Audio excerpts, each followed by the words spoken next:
নির্বাচন আসলেই নির্বাচনী গানে মাতোয়ারা হয় অনলাইন অফলাইন, প্রচারণা মাইকে, চায়ের দোকানে, এমনকি পাড়া মহল্লার ক্লাবেও সকাল থেকে রাত বাজতে থাকে নির্বাচনী গান।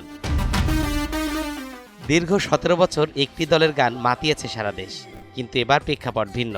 যেন পাল্লা দিয়ে তৈরি হচ্ছে নির্বাচনী গান। শুধু দলীয় নয়, ব্যক্তিগত নির্বাচনী গানও সাড়া ফেলছে মানুষের মাঝে।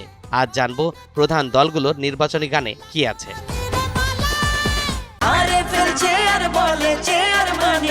আরএফএল চেয়ার, ক্ষমতার নয় সমতার চেয়ার। ভোট দিবেন কি সে ধানের শীষে, এমন শিরোনামে প্রকাশ করা হয়েছে বিএনপির নির্বাচনী থিম সং।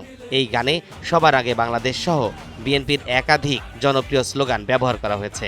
গানের ভিডিওতে আবহমান বাংলার প্রাকৃতিক সৌন্দর্য, শিল্প, সংস্কৃতি এবং সাম্প্রদায়িক সম্প্রীতির চিত্র ফুটে উঠেছে।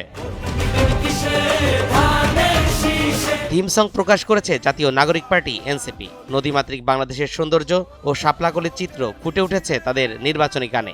এছাড়া জুলাই গণ অভ্যুত্থানের উত্তাল দিনের সঙ্গে উৎসব, পার্বণ ও ধর্মীয় সম্প্রীতি গানটিতে উঠে এসেছে।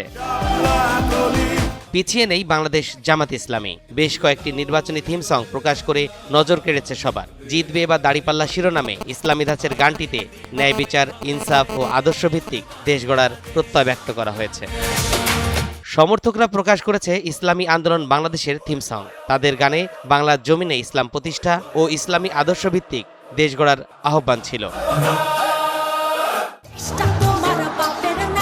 24-এর গণ অভ্যুত্থানে আলোচনা ছিল বেশ কয়েকটি গান, যে গানগুলো ঝড় তুলেছিল দেশি বিদেশি মিডিয়ায়। শুধু মিডিয়াতে নয়, আন্দোলনে জৌলুস এনেছিল এই গানগুলো। এবার নির্বাচনের গানগুলো কতটুকু ভোটারদের কাছে টানে সেটাই দেখার বিষয়। তরিকুল ইসলাম, এনটিভি অনলাইন।